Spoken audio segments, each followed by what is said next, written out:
The chair recognizes His Excellency Chandrika Prasad Santokhi, President of the Republic of Suriname.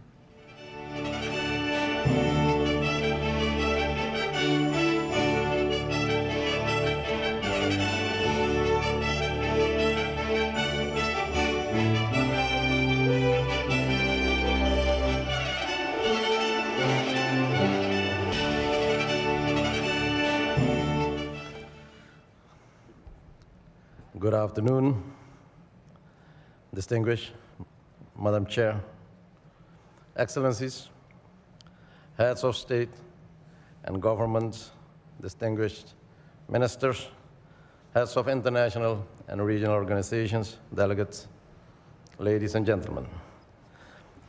It's an honor for me to participate in this gathering of leaders of Western Hemisphere. And I express my appreciation to the United States of America for hosting the 9th Summit of the Americas.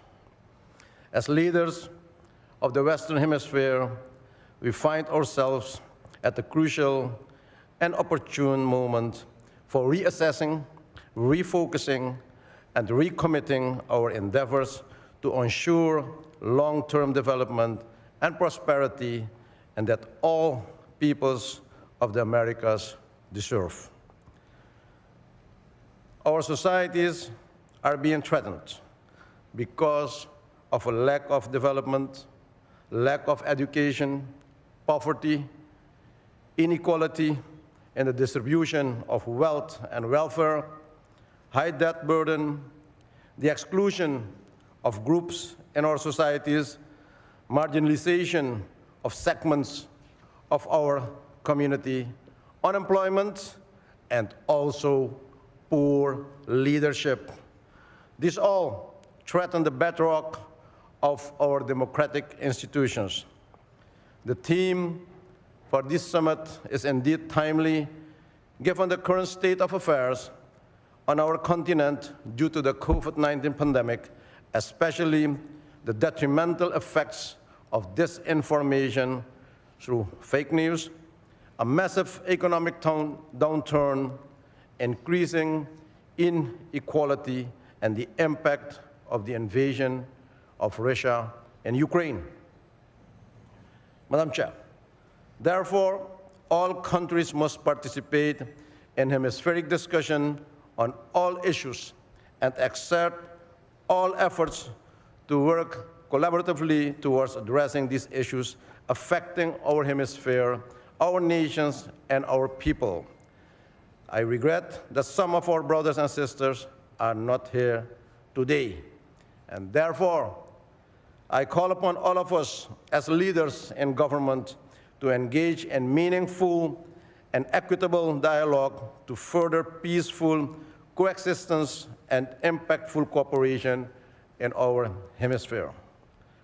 Let us commit to authorize the relevant inter-American institutions to start this dialogue so that all countries in our hemisphere can be included in charting the path towards sustainable development for our nations and peoples. Ladies and gentlemen, the impact of the climate crisis inhibits the building of a sustainable and resilient future. As small islands developing and low-lying coastal states, we continue to stress the importance of the multi-dimensional vulnerability index. Access to concessional fundings remains critical. Most importantly, unfair, unrealistic, and counterproductive classification instruments should be reconsidered because they place countries in a vulnerable and unfavorable position. The result is that many countries are excluded from global and regional financial instruments. The time to act is now to correct these unfair and counterproductive practices and measures. Our needs, our crisis is immediate, and we need action now. Ladies and gentlemen, currently, The interior of my country, Suriname, is experiencing severe flooding due to persistent and excessive rainfall, and in its wake, there is massive destruction of property and livelihoods. This disaster is in stark contrast to Suriname's commitment to maintain high levels of forest coverage of above 90% and acts as an important carbon sink for the world. In addition, Suriname is one of the only 3 carbon negative countries in the world and has taken bold steps to identify mitigation and adaptation measures to build resilience and reduce emissions while conserving our biodiversity and strengthening sustainable forest management. But how do we implement these measures as a country is faced with immense financial challenges? How do we maintain the demands for a prosperous life for our citizens if these strategic objectives are not delivering economic prosperity and growth? Madam Chair, Suriname is at its cusp of attracting substantial foreign direct investment, particularly in the extractive industry. My government is determined to create an economy upon which future generations can build and from which they will derive a steady income. We are ready. We have started our transition to a sustainable economy with as goal 80% green energy by the year 2060. At the same time, we are aware of the fact that onus is on us to make sure that we manage our oil and gas resources responsibly and in an environmental friendly manner. In charting the transition, we must recognize that others have gone there before us. They have profited from the earned revenues to develop a modern economy. Let us be fair and give the same opportunity to newcomers like Suriname and Guyana as well.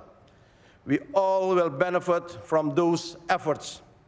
And at this perspective, the initiative of having strong cooperation between Brazil, Guyana, and Suriname on the presidential level is very important, and there is still room to expand this high-level meeting with other countries.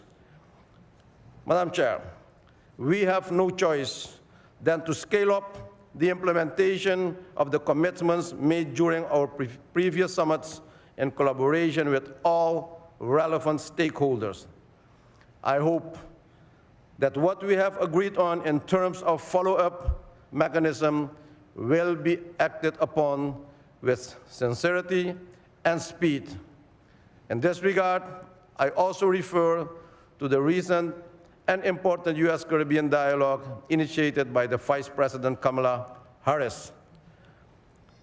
Ladies and gentlemen, as the incoming chairman of the 15 Nations of the Caribbean Community, CARICOM, I also commit to further the dialogue with the leaders of the Western Hemisphere in the pursuit of peace, democracy, and the rule of law, as well as to contribute to strengthening a more cooperative, committed, and impactful inter-American multilateralism.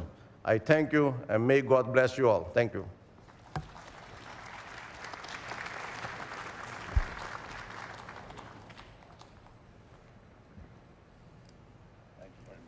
Thank you.